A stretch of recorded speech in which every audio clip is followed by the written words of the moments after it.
bonjour. Oui, je m'appelle Mahmoud Radouane, je suis un doctorant à la chaire Technology for Change. Et, bonjour à toutes et à tous. Tout d'abord, je voudrais vous souhaiter les bienvenus de ce première table ronde de rencontre Technology for Change 2025. Excusez mon français, c'est pas ma langue le plus forte, mais je vais faire un essai ici, mon mieux pour modérer cette session en français. Et bien sûr, nous avons choisi de commencer cette journée avec un sujet aussi essentiel que stratégique, la gestion de l'eau. Dans un contexte de changement climatique, de pression croissante, l'eau devient un point d'attention et de transformation.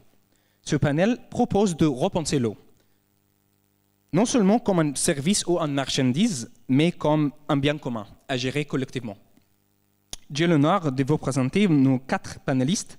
Chantal Joannon, Managing Director of Accenture Energy Utilities, Abou Amani, directeur de la division de sciences et de l'eau à l'UNESCO, Nathalie Deflerguer, le directrice des sciences et de la gestion du bassin versant chez Danone, et Simon Porcher, professeur à l'Université Paris-Dauphine et l'auteur de Fin de l'eau.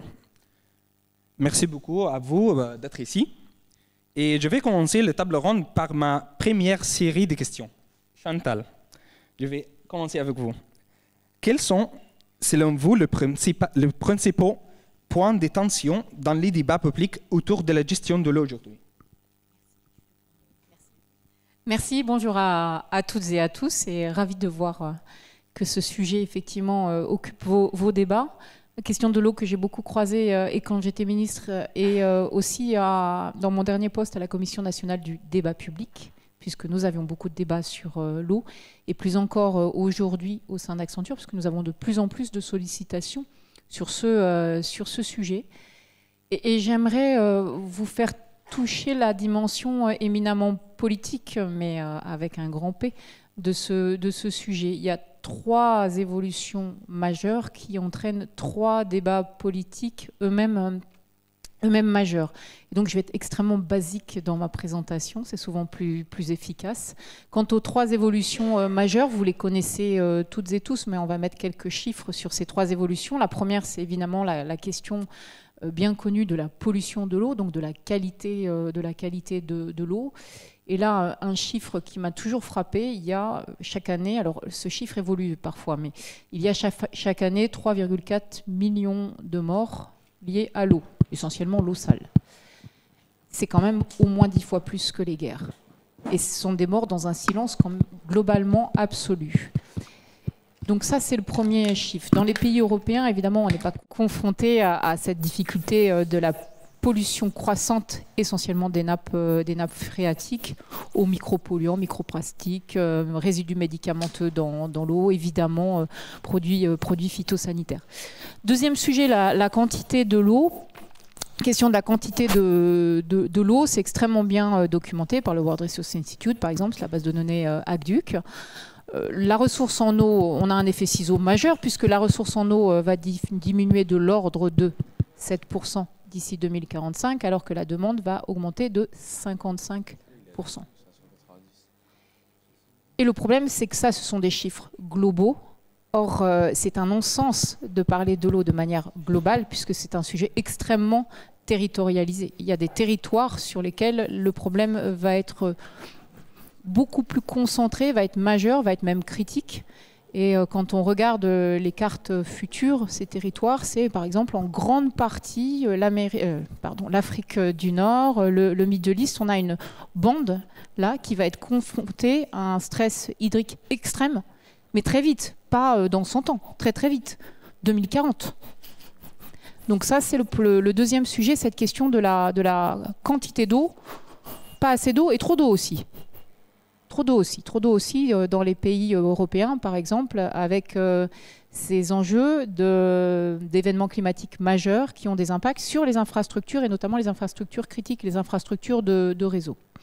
Et le troisième sujet, c'est un peu la résultante des deux. Problème de quantité, problème de qualité, égale question de prix. Prix de l'eau qui va être d'autant plus impacté que comme on a des événements climatiques majeurs qui sont presque exponentiels en fait avec le réchauffement climatique, on va avoir besoin d'investir énormément dans les réseaux, on va avoir besoin d'investir énormément dans l'ensemble du secteur de l'eau. Aujourd'hui, le capital nécessaire annuel dans le domaine de l'eau à l'échelle mondiale, c'est environ 3,5 trillions de dollars. À l'échelle 2040, c'est 20 trillions de dollars. Donc on a des besoins de financement qui sont colossaux, qui auront des impacts sur les prix.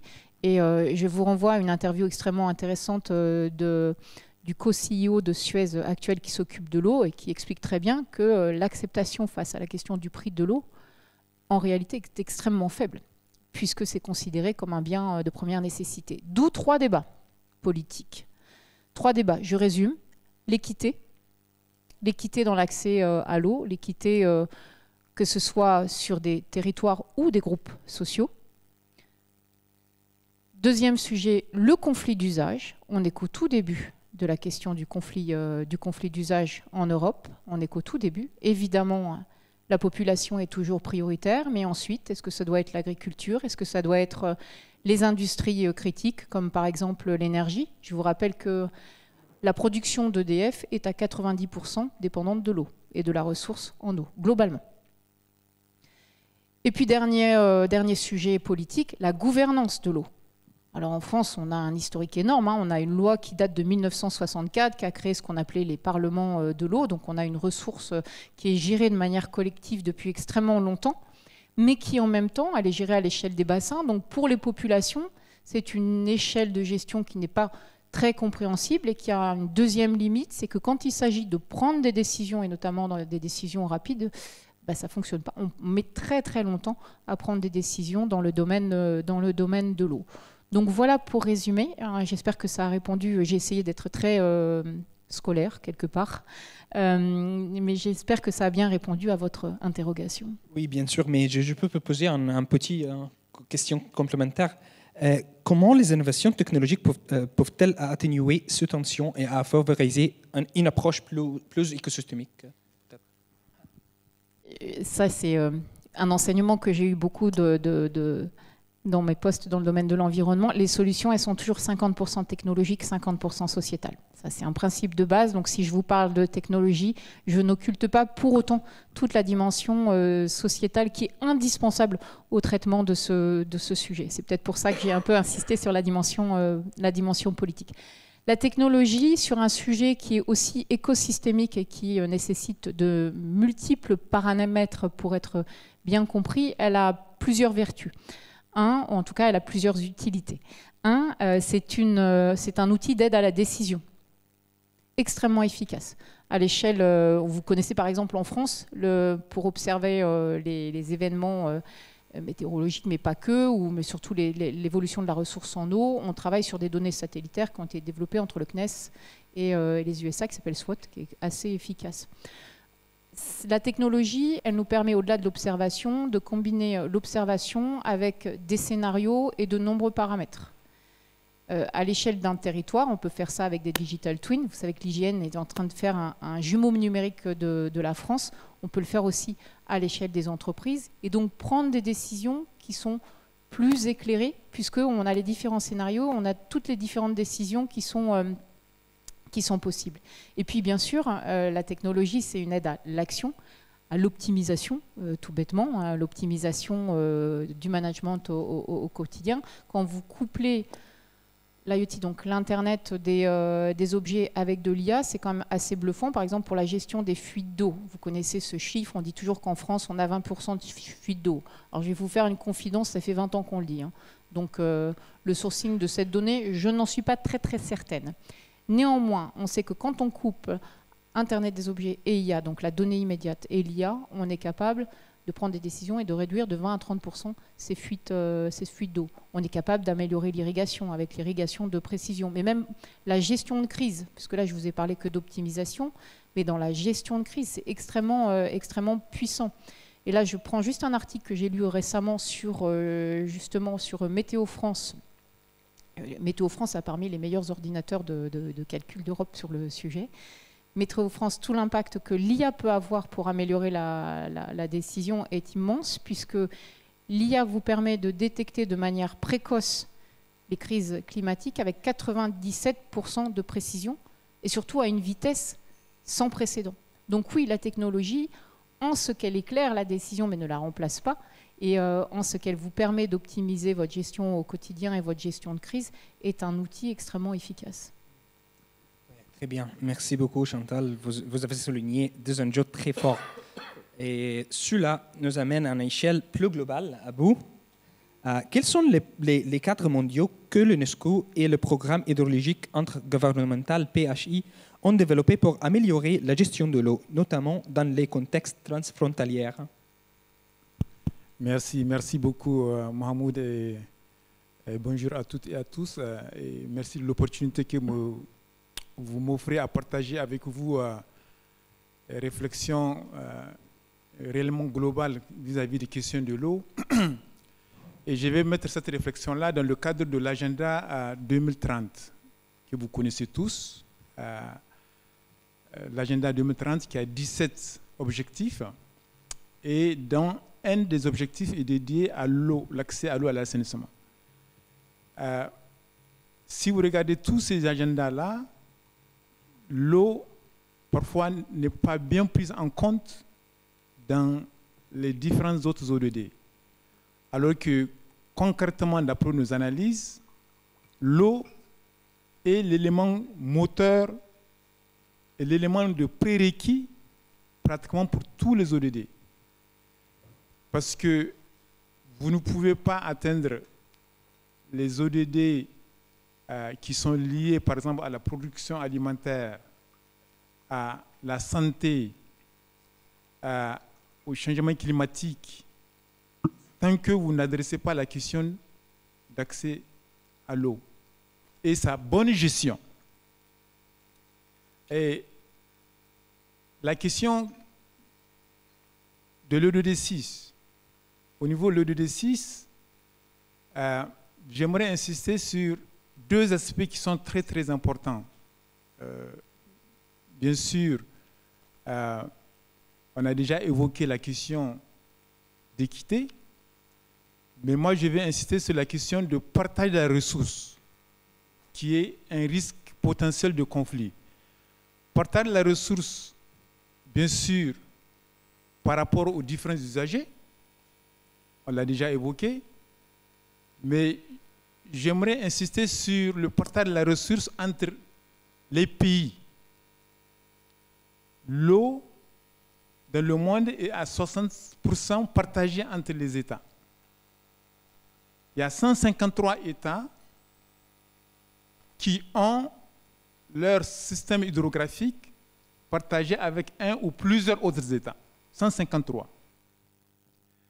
Et comme vous le savez, on a des cours d'eau qui sont transfrontaliers, qui sont internationaux, des bassins, mais aussi on a des aquifères, des eaux souterraines, où grâce au travail de l'UNESCO, on a pu identifier 468 aquifères partagés entre les États. Le point que j'aimerais vraiment insister ici, c'est que on ne peut pas gérer de la ressource qui est partagée entre les États tant qu'il n'y a pas de coopération entre les États. Donc, le dialogue, l'échange d'informations, la collecte de données est l'élément critique qui permettra à ces États de bien gérer leurs ressources en eau. Et le fait qu'on parle de biens communs, comme vous le savez, la nature fait bien les choses, hein, et parfois l'homme essaie d'aller à l'encontre de la nature, et on peut toujours les prix. L'eau est partagée entre les nations. C'est pour ça que l'idée d'un bien commun, elle va de soi. Personne n'a la ressource pour lui-même. Et cet élément-là, c'est un élément fondamental.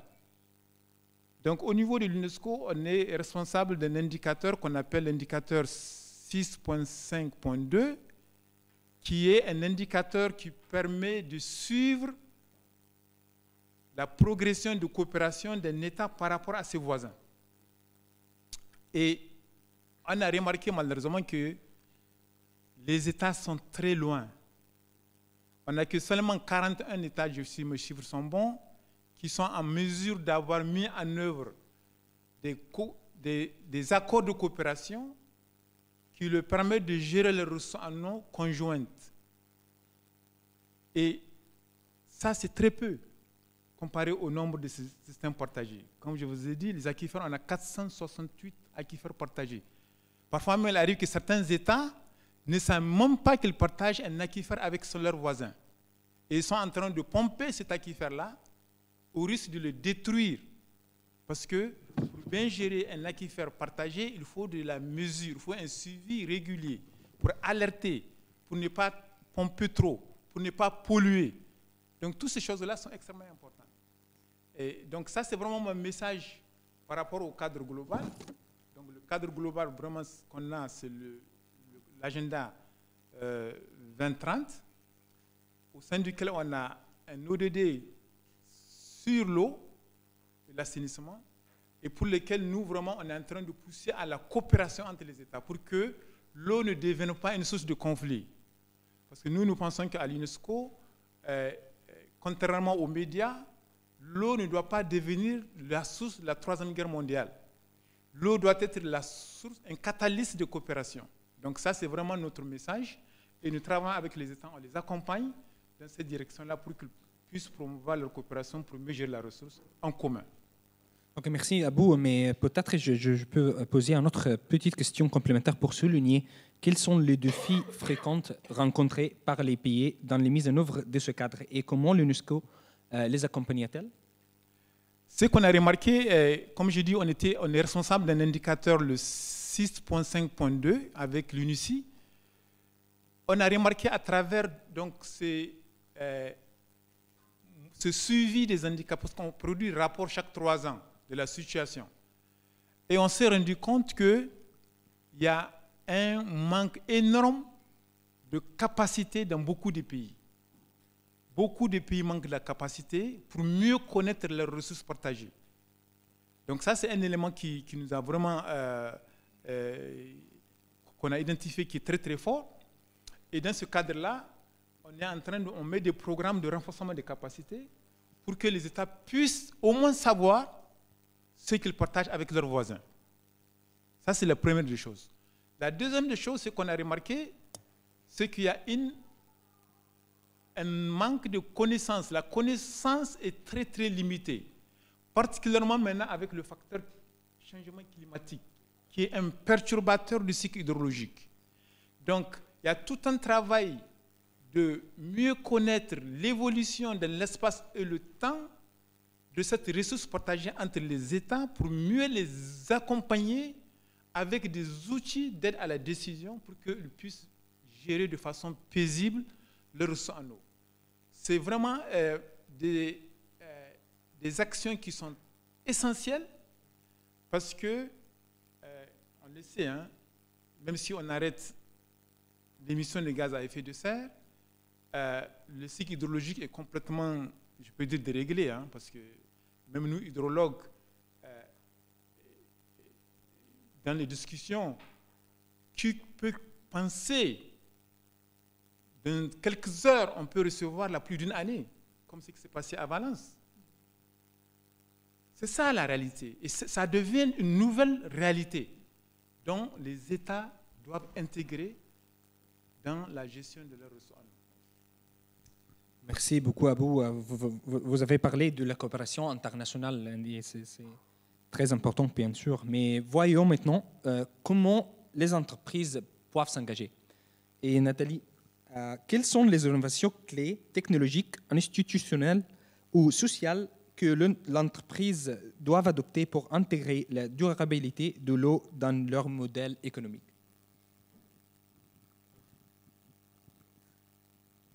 Oui, merci Mahmoud. Merci de l'invitation tout d'abord. Donc je vais faire une réponse par rapport à toutes les entreprises. Je vais illustrer par rapport à une entreprise en particulier, donc le groupe Danone, une entreprise agroalimentaire. Évidemment, une entreprise agroalimentaire avec une empreinte eau qui est importante, notamment par sa chaîne d'approvisionnement. Pour faire un yaourt, il faut du lait, et donc il faut beaucoup d'eau. Donc, pour Danone, l'eau est essentielle. Elle est essentielle pour la vie, pour la planète et pour les parties prenantes, pour les citoyens qui habitent sur les bassins versants où l'on opère ou bien où on source nos ingrédients. Donc quand on dit ça, c'est essentiel évidemment. Sans eau, je dirais, il n'y a pas de procédé dans les usines, donc il n'y a pas d'activité. Et donc il y a une problématique d'alimentation également qui va se poser. Donc en tant qu'industriel, on a pris des engagements de durabilité, mais une politique de l'eau également, il y a 5 ans maintenant, qui a été réaffirmée l'année passée. Et donc, il y a un rôle, les innovations technologiques sont importantes, je dirais, pour commencer directement au niveau des usines, où on a déjà pris des engagements depuis plus d'une dizaine d'années, avec l'objectif d'avoir un delta, de réduire de 50% la consommation d'eau des usines entre 2015 et 2025.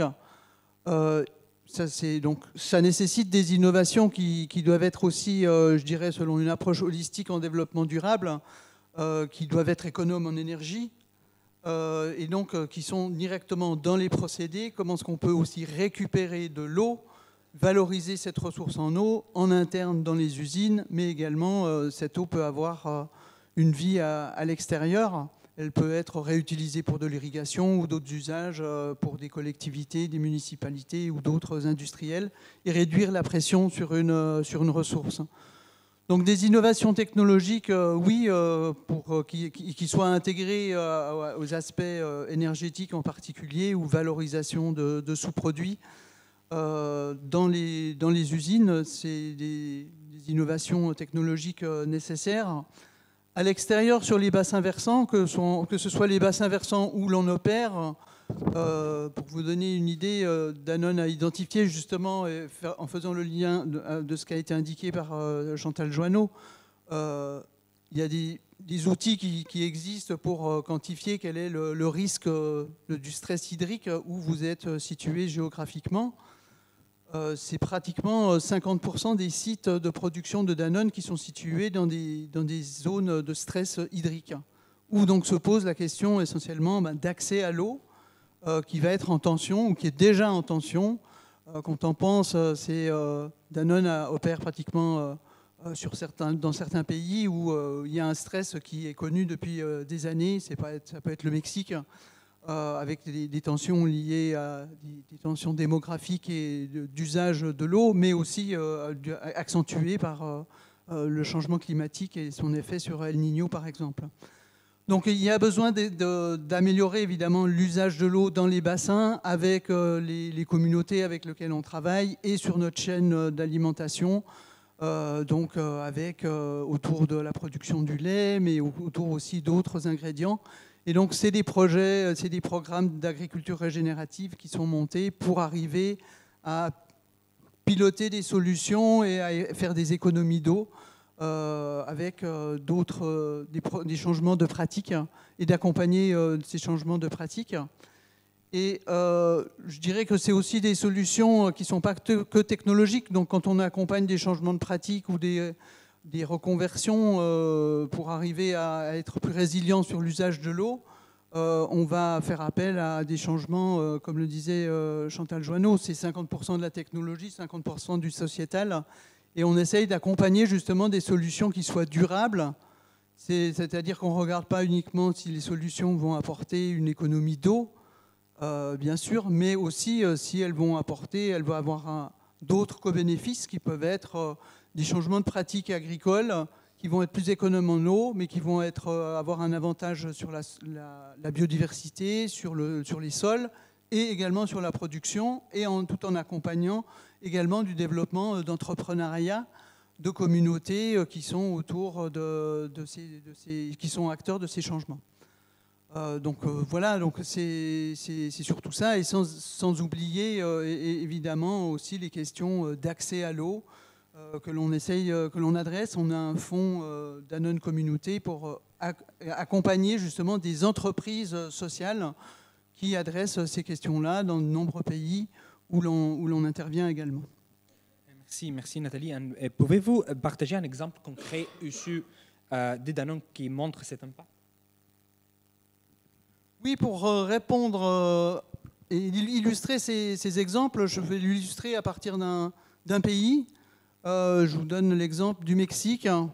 On a pratiquement une trentaine d'usines au Mexique, essentiellement à 90%, c'est pour de l'eau, sous la marque Bonafont. Mais c'est aussi, puisqu'il y a une problématique de qualité d'eau potable qui n'est pas potable dans les réseaux d'alimentation, c'est aussi des productions laitières, une usine laitière et une usine de produits végétaux.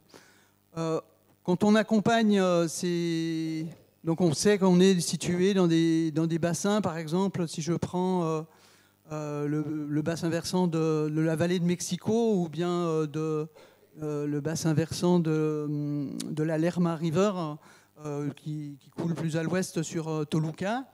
On a des populations importantes, on a des déficits sur ces aquifères qui sont connus depuis des décennies avec des conséquences sur de la subsidence à Mexico City par exemple, mais aussi des problématiques de qualité d'eau de surface, de zones humides qui diminuent de superficie.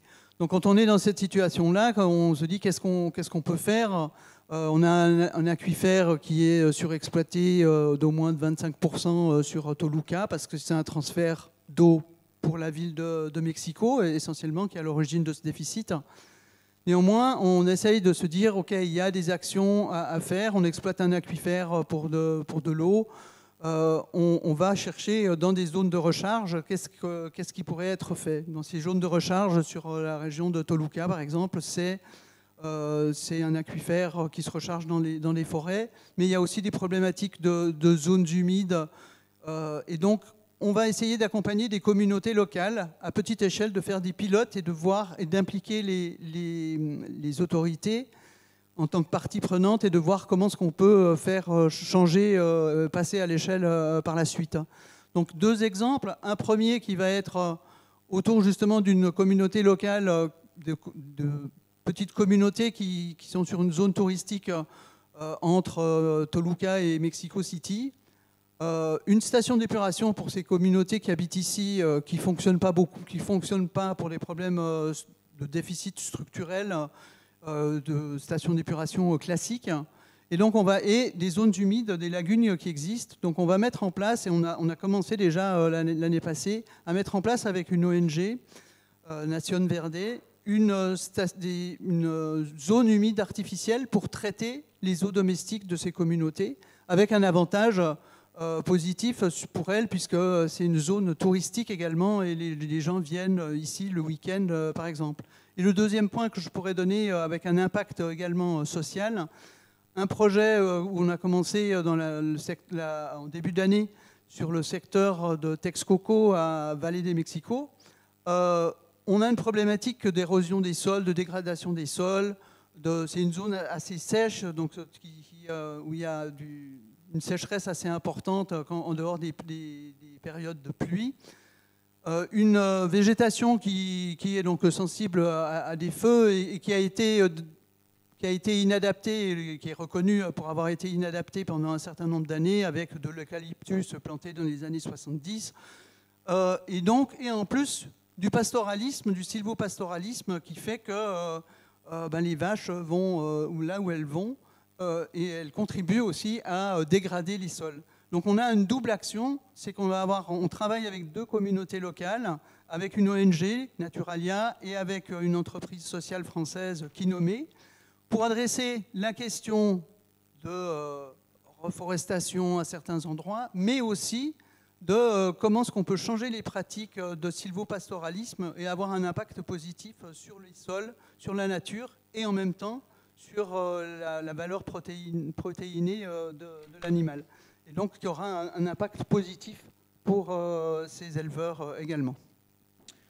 Merci Nathalie, ces exemples sont très concrets. Mais que nous dit la recherche sur la notion d'eau comme bien commun? Simon, votre livre « Fin d'eau » présente cette idée centrale. Pouvez-vous expliquer pourquoi cette approche est très, très importante aujourd'hui?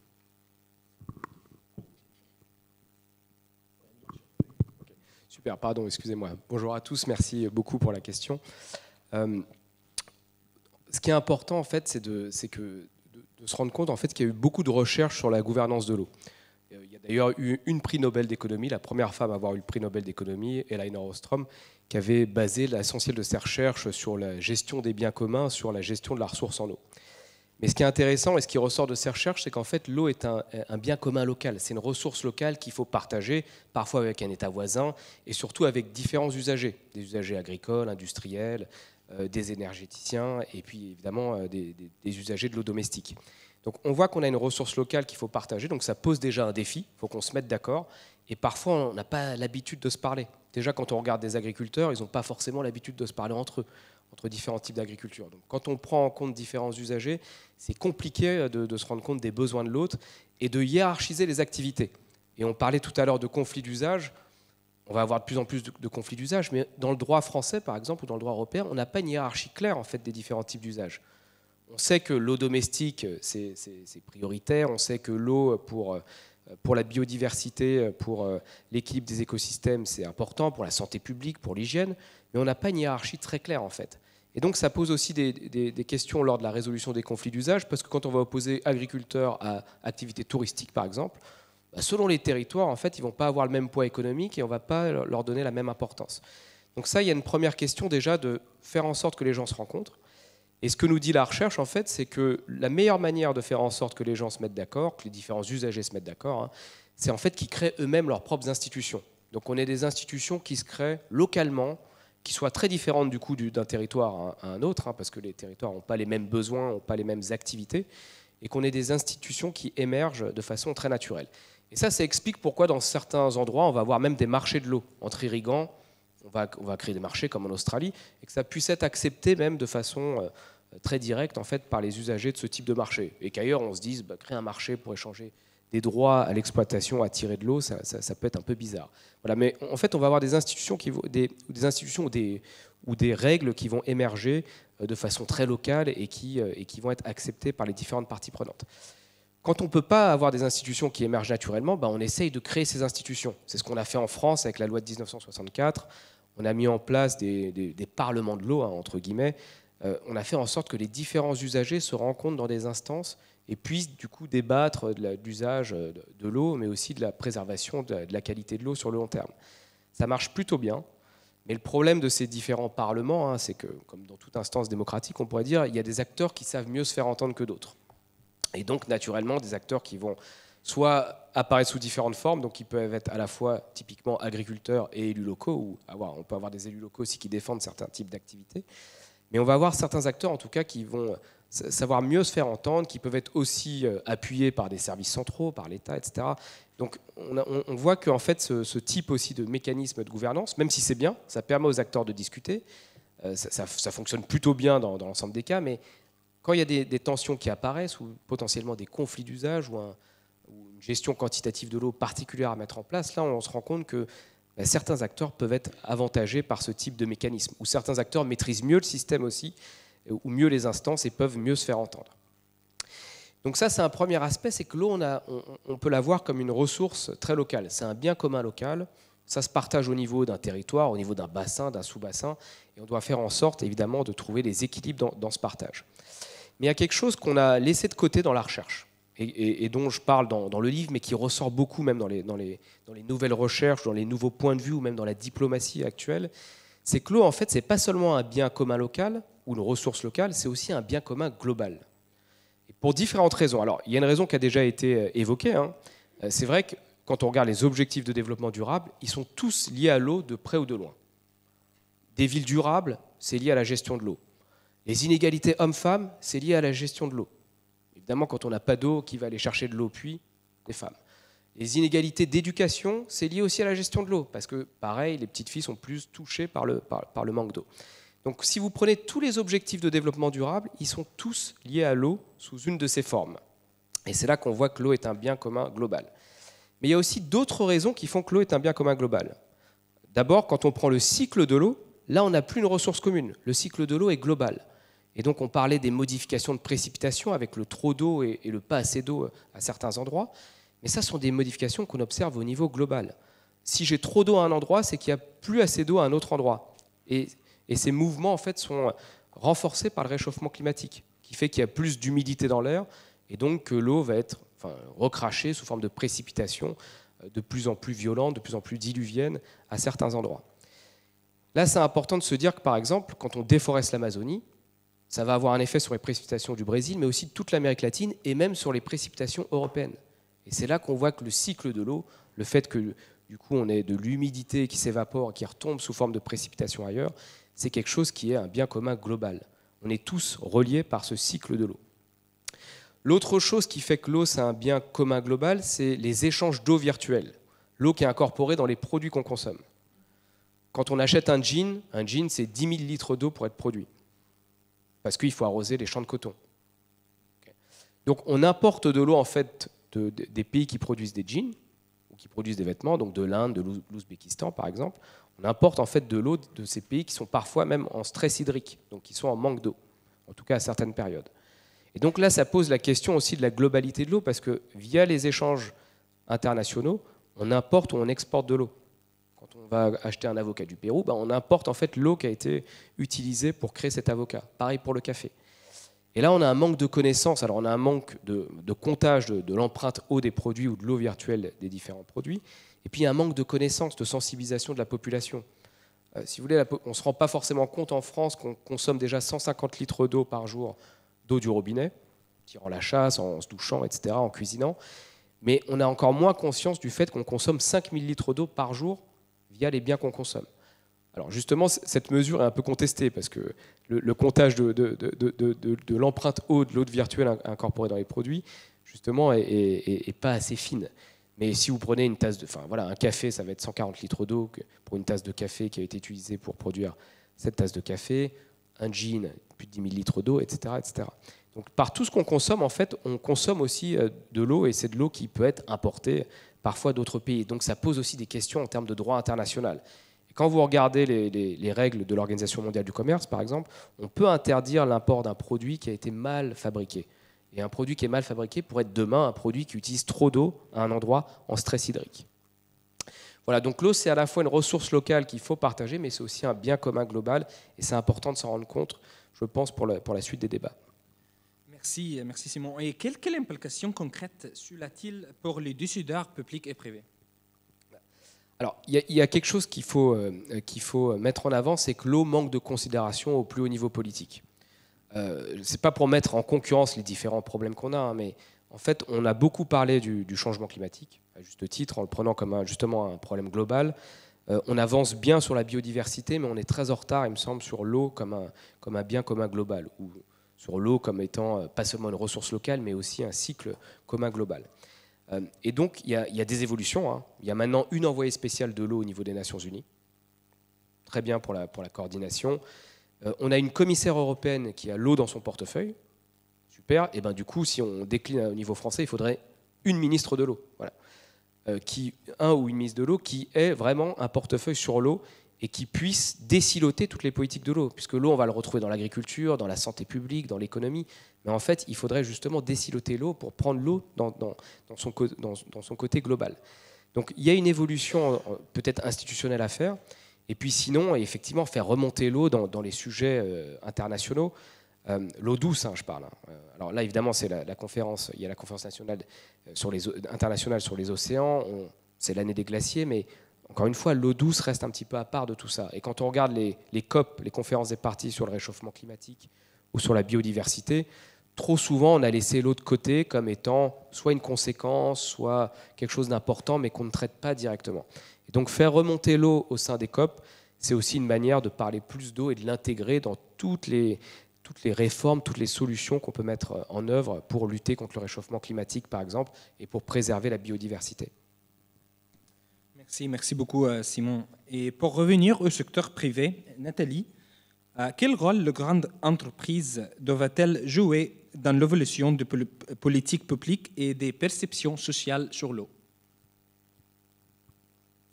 En tant qu'acteur privé, donc, on a un rôle à jouer, je dirais, à plusieurs échelles, en fait.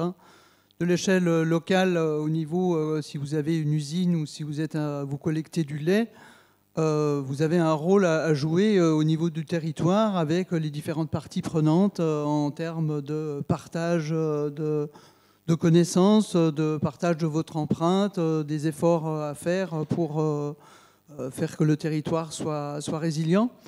Et au niveau plus international, je dirais, on joue un rôle comme d'autres au niveau international du UN Global Impact sur le CEO Water Mandate, par exemple, dont de nombreuses entreprises en font partie. Et on essaye également de voir comment est-ce que collectivement, entre entreprises et en discutant avec d'autres parties prenantes, quelles sont les actions qu'on peut mener qui ont un impact et l'enjeu sur lequel il faut qu'on arrive à aller encore de manière plus efficace, c'est d'arriver à travailler avec des actions collaboratives privées, publiques, à des échelles et de passer de petits de démonstrateurs à certains niveaux où c'est nécessaire d'arriver avec plus que des idées ou des concepts, mais de montrer qu'on est à même de pouvoir travailler et on a des solutions qui sont mises en œuvre avec des agriculteurs, des communautés locales et que l'on peut passer à l'échelle et avoir ces projets-là. Donc c'est l'idée de la Water Resilience Coalition à laquelle on appartient. Mais ça prend du temps et c'est pas forcément c'est pas facile de faire du collaboratif entre privé et public, mais même entre privé et privé, puisque chacun peut avoir ses objectifs, ses engagements et chacun veut montrer qu'il peut arriver à faire quelque chose et donc c'est comment arriver à jouer ce rôle-là. Donc on a un rôle de plaidoyer aussi dans différents d'autres organismes, si on prend au niveau français, le partenariat français pour l'eau, par exemple, où que Danone a rejoint il y a quelques années. Et il est important, au niveau aussi international, de faire avancer certains sujets et de ne pas rester juste entre nous, mais on a un rôle à jouer là-dessus. Très bien. Et encore, Simon, comment le monde académique peut-il rapprocher la théorie de la mise en œuvre concrète, surtout dans les contextes de rarité? Oui, alors le monde académique a un rôle à jouer. Effectivement, alors aussi dans des partenariats avec les entreprises, avec le privé, avec le public, parce qu'il faut qu'on améliore les connaissances qu'on a sur l'eau, qui, j'insiste un petit peu dessus, mais sont moins bonnes, il me semble, que les connaissances qu'on a sur le réchauffement climatique ou sur la biodiversité. En fait, on a du retard sur la science de l'eau. On a au moins 20 ans de retard et on continue à faire des découvertes passionnantes sur l'évolution du cycle de l'eau, par exemple, ou sur la gestion des ressources. Mais on n'a pas eu le même élan académique qu'on a pu avoir sur le climat ou sur la biodiversité, et notamment parce qu'il n'y a pas de groupe d'experts internationaux sur l'eau. Il n'y a pas de COP sur l'eau. Alors, je laisse ça parce qu'effectivement, le multilatéralisme est un peu moins le vent en poupe. Donc, je ne dis pas qu'il faut une COP de l'eau, mais au moins avoir des groupes internationaux d'experts sur l'eau où on puisse partager les connaissances, identifier peut-être pas des bonnes pratiques, mais des pratiques qui existent au niveau local, que ça puisse être inspirant pour les entreprises, pour les territoires, en termes de solutions, voilà, qu'on ait des panels de solutions qui apparaissent, qu'on reconnecte aussi avec les savoir-faire indigènes aussi, et la manière dont on gère l'eau dans différents endroits, le rapport aussi à l'eau, qui est très différent d'un territoire à l'autre, y compris en France. On le voit avec les droits qu'on veut donner aux fleuves. Ça se développe à certains endroits, mais pas partout. Voilà, donc on a des rapports qui sont très différents, mais on n'a pas forcément une liste très précise de ces connaissances, comme on peut l'avoir de façon très organisée pour le réchauffement climatique ou pour la biodiversité. Donc il y a des efforts à faire, à mon avis, de coordination internationale. Ça nécessite évidemment des financements, et donc là c'est toute une autre solution. Mais en tout cas, quand on est sur un objectif global comme ça, il y a aussi des financements à trouver en dehors de la France, au niveau européen par exemple, même au niveau mondial, et puis des partenariats à faire entre chercheurs et puis encore une fois entre différents types d'acteurs, parce qu'on est sur des enjeux tellement globaux qu'il faut qu'on puisse associer différents types d'acteurs pour trouver des panels de solutions ou peut-être d'éventuelles solutions, des lignes de solutions qu'on puisse ensuite appliquer à différents niveaux. Merci beaucoup Simon. Et Chantal, avez-vous un exemple d'une technologie qui a profondément transformé la gestion de l'eau d'une manière durable ou équitable? En fait, il y en a des tonnes. Il y en a beaucoup. Il y en a beaucoup. Mais ce qui est intéressant, peut-être pour revenir un tout petit peu en amont, mais je vais répondre à votre question, c'est promis. C'est que ce que je disais tout à l'heure, c'est un sujet qui a été un non-sujet politique, vous l'avez dit pendant des années, mais ça a été aussi un non-sujet pour les entreprises pendant des et des années, parce que l'eau ne coûte pas cher. En réalité, l'eau n'est pas payée à son vrai prix, au prix en tout cas de ses externalités positives.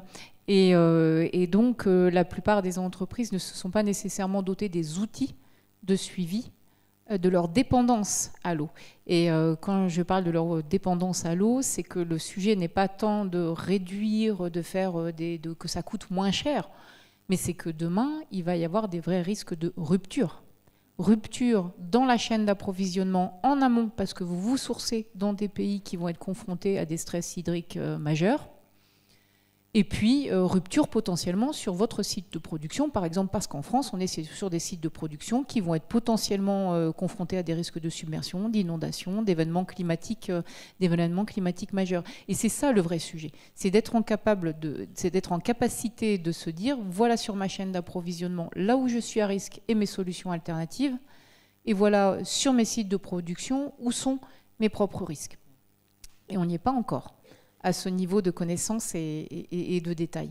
Deuxième sujet, pour répondre toujours à votre question, promis juré, s'agissant de la technologie, vous avez mentionné tout à l'heure l'existence d'une nouvelle commissaire, effectivement, à la question de l'eau. C'est quand même une bonne nouvelle dans les désignations au sein de la Commission européenne, qui doit dévoiler sa stratégie le 5 juin, sauf erreur de ma part. Et comme d'habitude, il y a des fuites. Que serait la politique sans les fuites? Et donc, parmi ces fuites, il y a bien dans ces axes prioritaires la question de la digitalisation. Clairement. C'est-à-dire que la technologie, le digital, c'est certes, on reconnaît bien que c'est une source de problèmes aussi vis-à-vis de l'eau, mais c'est quand même en grande partie un des facteurs, une des solutions apportées par rapport au sujet. Donc, pour répondre à votre question, comme je vous le disais tout à l'heure, la technologie, c'est un outil d'aide à la décision, c'est un outil de définition des feuilles de route, c'est un outil de suivi et d'optimisation. On a, avec Ecolab, on a développé par exemple une plateforme numérique qui exploite les données en temps réel. Donc là, on parle bien des entreprises, des chaînes de production, les données en temps réel, qui met de l'IA dessus pour optimiser l'exploitation de l'eau et de l'énergie. Et par exemple, sur un acteur industriel fabricant d'automobiles, ça a permis de réduire de 15% la consommation d'eau pour cette fabrication d'automobiles. Donc, j'ai répondu à votre question par de nombreux détours. Je m'en excuse, mais ça me semblait important de le dire. Non, merci beaucoup, c'est très important aussi. Merci Chantal. Merci. Abou, d'après votre expérience, quels modèles de gouvernance sont le plus efficaces pour favoriser la coopération sur les ressources partagées? Merci encore une fois. Juste pour rebondir avant de répondre à ta question, Mahmoud, rebondir sur la gouvernance mondiale.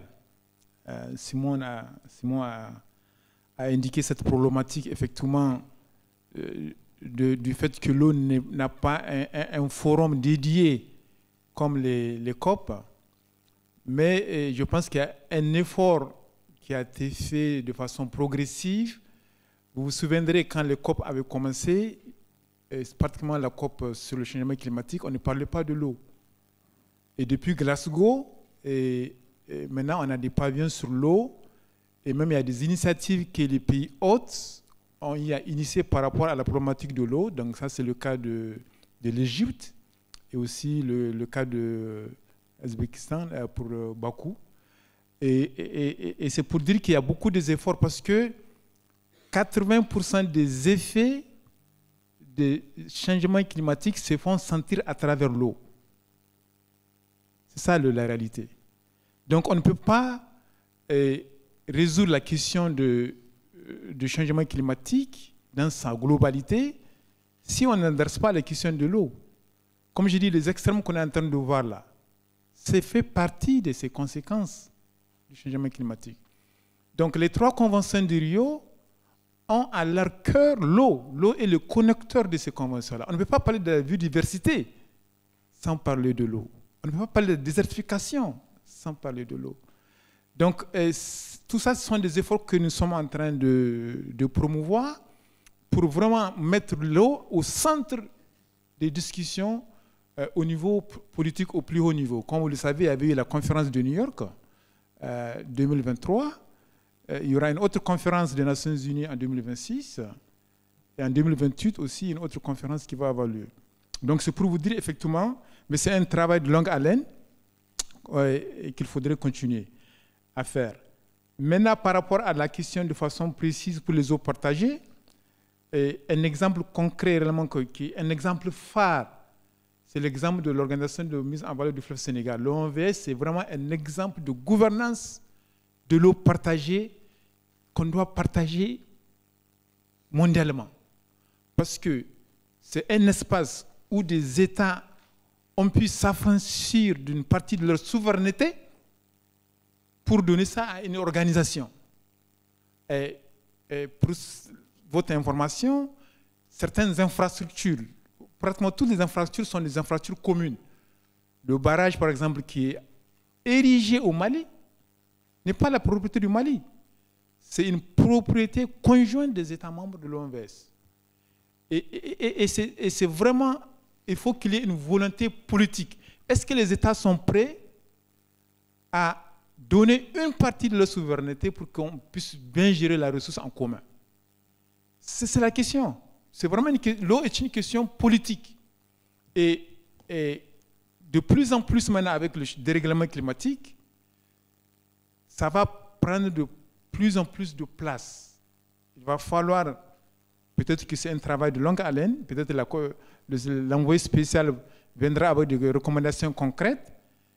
Un forum politique sur l'eau est nécessaire. Merci. Oui, très bien. Oui, merci beaucoup à vous. Oui, merci aussi infiniment pour vos contributions. Mais avant de terminer, j'aimerais vous proposer un dernier tour de table. Une minute. Quel message fort ou recommandation aimeriez-vous laisser au public aujourd'hui? On peut commencer peut-être avec Simon. Même moins d'une minute. Gérer les communs, on va éviter la tragédie, mais pour ça, il faut construire une odyssée des communs. C'est extrêmement important de faire en sorte que les différents acteurs se rendent compte de la nécessité de la gestion de ces communs, de leur existence, de la nécessité de bien les gérer et de l'importance du dialogue. Voilà. Mais on peut éviter la tragédie si on arrive à créer cette odyssée. C'est le message clé de mon intervention. Oui, très bien. Nathalie, please.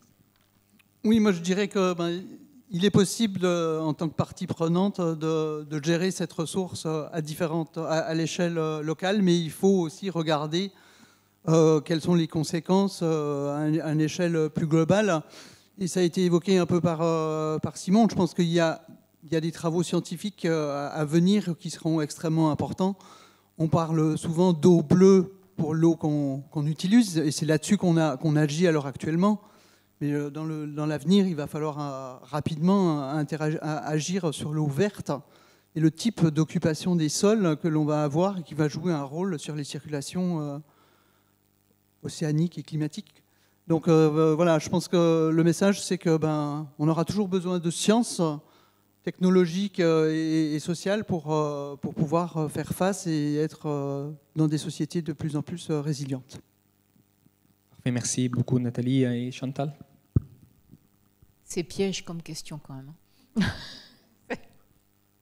C'est piège.